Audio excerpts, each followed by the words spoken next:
लीजिए सुनिए आचार्य चतुर्सेन शास्त्री के लिखे उपन्यास बगुला के पंख का भाग 17 मेरी यानी समीर गोस्वामी की आवाज में। जुगनू की तबीयत कुछ खराब थी। उस दिन वो घर से बाहर नहीं निकला। शोभाराम आज जल्दी ही दफ्तर चले गए थे। कई मीटिंगें आज उन्हें अटेंड करनी थी। पद्मा देवी खाने पीने से जल्दी ही फारिग हो गई थी और अब वो एकांत में बैठी कोई उपन्यास पढ़ रही थी। परंतु उपन्यास में उसका मन नहीं लग रहा था। बहुत बातों का विचार उसके मन में उठता था। एक विचित्र प्रकार की चंचलता और उद्वेग वो अपने भीतर अनुभव कर रही थी। घर में आज इस समय अकेले पद्मावती और जुगनू थे। बारंबार उसका मन जुगनू की ओर जाता था और हर बार वो अपने विचार को उधर से बलपूर्वक खींचती और पुस्तक में मन लगाने की चेष्टा करती। परंतु कोई दुर्दम्य आकांक्षा जैसे उसे हर बार खींचकर अपनी ओर ले जा रही थी। हकीकत तो ये थी कि इस समय उसका मन बहुत ही चंचल हो रहा था। सूने कमरे में घड़ी की टिक टिक अधिक जोर से सुनाई दे रही थी। कभी उसकी नज़र कमरे की दीवार पर टंगी तस्वीरों पर, कभी पुस्तक पर पड़ती, पर हर वस्तु में उसकी आंखें जुगनू का स्वस्थ यौवन और अभिलाषाओं से भरा पूरा चेहरा देख रही थीं। जहां आंखों में वासना की ज्वलंत भूख प्रकट हो रही थी। वो बड़ी देर तक बैठी इन्हीं सब विचारों के ताने बाने बुनती रही। यद्यपि सर्दी के दिन थे, पर उसे ऐसा प्रतीत हुआ जैसे गर्मी में उसका दम घुट रहा है। किसी अज्ञात प्रेरणावश एक दो बार अनजाने ही उसके होंठ फड़के और जुगनू का नाम उनसे फूट पड़ा। अंततः वो पुस्तक सोफे पर एक ओर फेंक कर उठ खड़ी हुई और आईने के सामने खड़ी होकर अपने रूप को देखने लगी। ऐसा प्रतीत होता था कि अपने ही रूप पर उसका मोह हो गया है। अपनी कटीली आंखों में मजे हुए काजल की रेखा देखकर उसके होंठों पर एक मुस्कान खेल गई। परंतु दूसरे ही क्षण एक लंबी सांस भी उसकी छाती से निकली। जरा आईने के सामने और खड़ी रहकर उसने अपने बाल ठीक किए, एक नजर कसी हुई चोली पर डाली। एकाग्रह की प्रवृत्ति अचानक ही उसके मन में जागृत हुई। वो इतनी प्रबल थी कि उसकी सारी चेतना एक बारगी ही उसके वशीभूत हो उठी और वो किसी अज्ञात शक्ति से खिंची हुई चलकर जुगनू के कमरे में जा पहुंची। जुगनू चारपाई पर पड़ा किसी पत्रिका के पन्ने पलट रहा था। पद्मा देवी को देखते ही वो लपक कर झट उठ खड़ा हुआ। वो पद्मा देवी के स्वागत के कुछ शब्द कहना ही चाह रहा था कि उसकी दृष्टि पद्मा के मुख पर गई।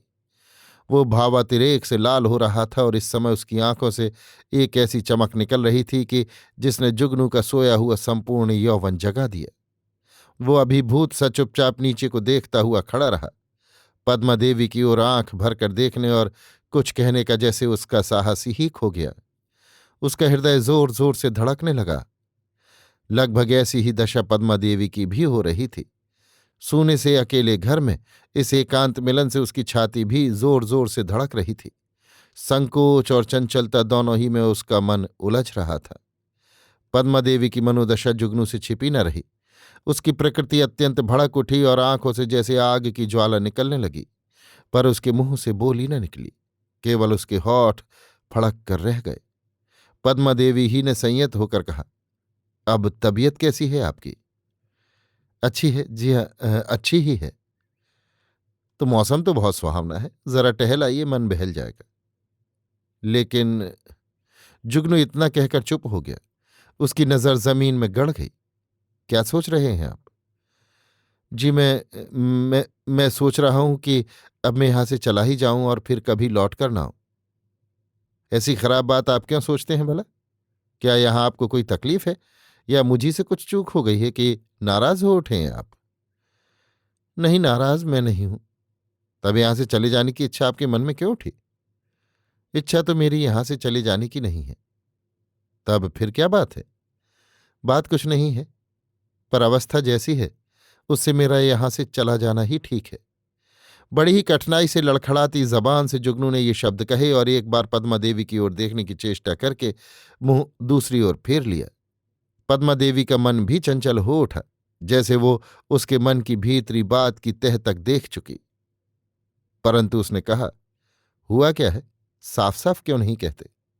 क्या उन्होंने कुछ कहा है या कोई अनुचित व्यवहार किया है? नहीं, ये सब कुछ नहीं है। मुझसे किसी ने कुछ नहीं कहा है। ना मुझे यहां कोई कष्ट ही है। फिर आपकी दया का तो मैं बखान नहीं कर सकता। बड़े सुख से मैं यहां हूं। आप दोनों ही आदमी मेरा जितना यत्न से ख्याल रखते हैं, उसके लिए मैं अत्यंत कृतज्ञ हूं। फिर ऐसी बात क्यों कही कि अवस्था। ओह, वो बात नहीं है पद्मा देवी, पर मैं कैसे कहूं। मेरे मन की मत पूछे। मेरा मन ही मेरा दुश्मन बन गया है। मैं तो यहां से स्वप्न में भी जाने की इच्छा नहीं रखता, पर मेरा भाग्य बड़ा बोदा है। मन होता है आत्मघात कर लूं। हाय, मेरा सुख सदा के लिए मुझे छोड़ गया। अब तो ये जीवन ही भार है।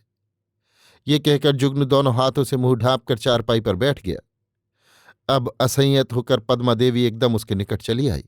उसके सिर पर हाथ धर के कोमल आर्द्र स्वर में कहा, तुम्हारा दुख मैं नहीं देख सकती।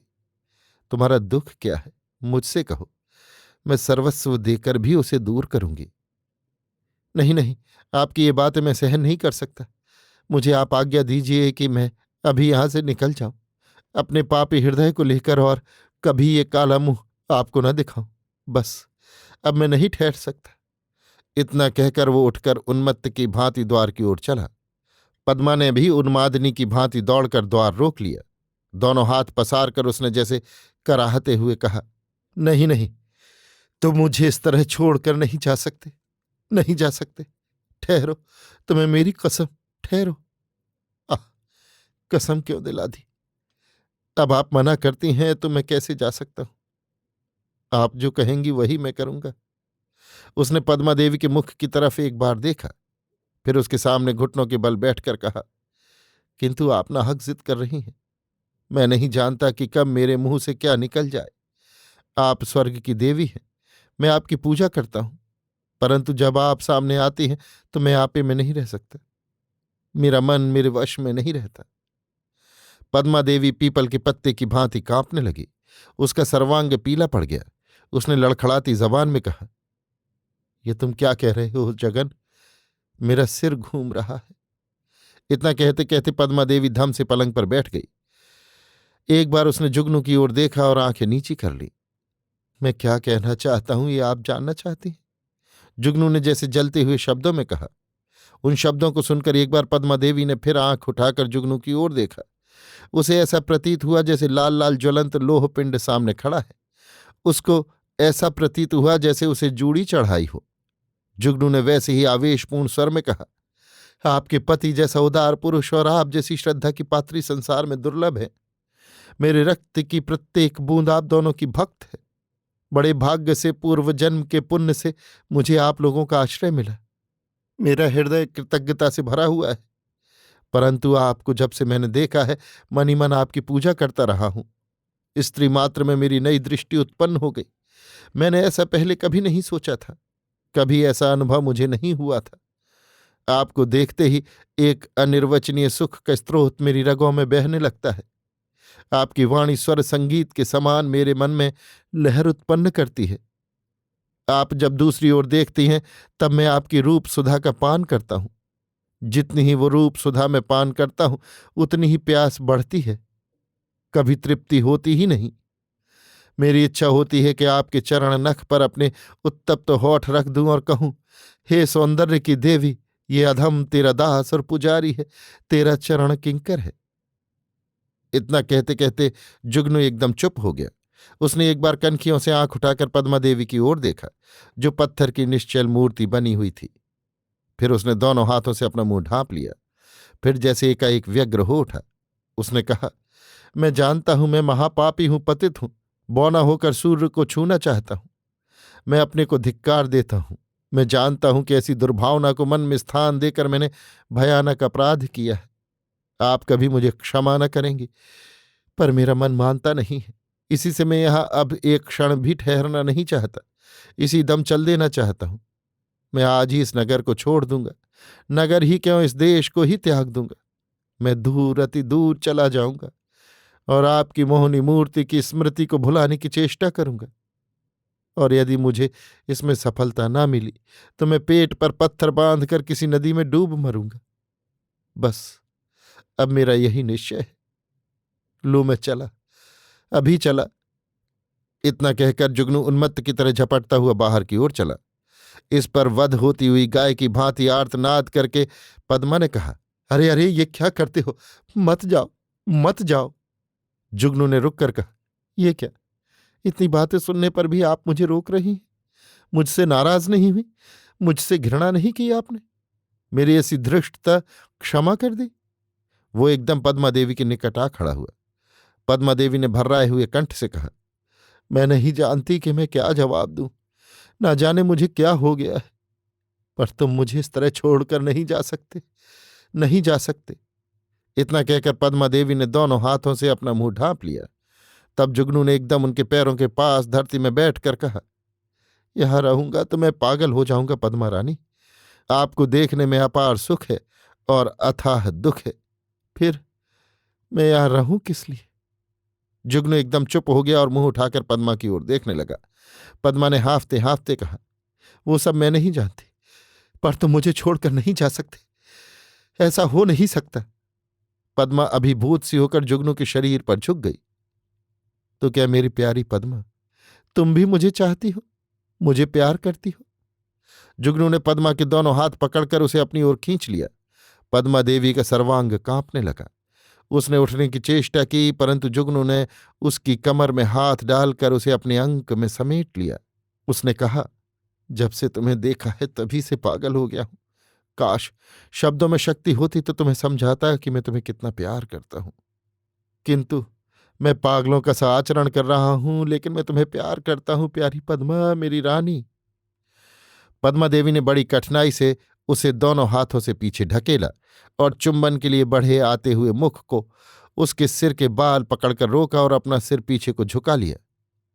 परंतु उसके मुंह से बात नहीं फूटी, एक भी शब्द वो बोल न सकी। उसकी जीभ जैसे तालू से सट गई। उसमें जुगनू के कामोद्दीप्त अंगारे के समान मुख को देखने की भी सामर्थ्य न थी। उसने दोनों आंखें बंद कर ली। नहीं नहीं, कुछ मत कहो, कुछ मत कहो, मुझे ही कहने दो। उसने मत्त सांड की भांति लंबे लंबे उच्छ्वास लेते हुए कहा। वो उठ खड़ा हुआ और पद्मा को अच्छी तरह अपने अंगपाश में जकड़ लेने के लिए दैत्य की भांति दोनों हाथ पसार कर आगे बढ़ा। परंतु इसी बीच में पद्मा किसी अदृश्य शक्ति से प्रेरित होकर उठी और कुर्सियों से टकराती हुई कमरे से बाहर की ओर को भागी।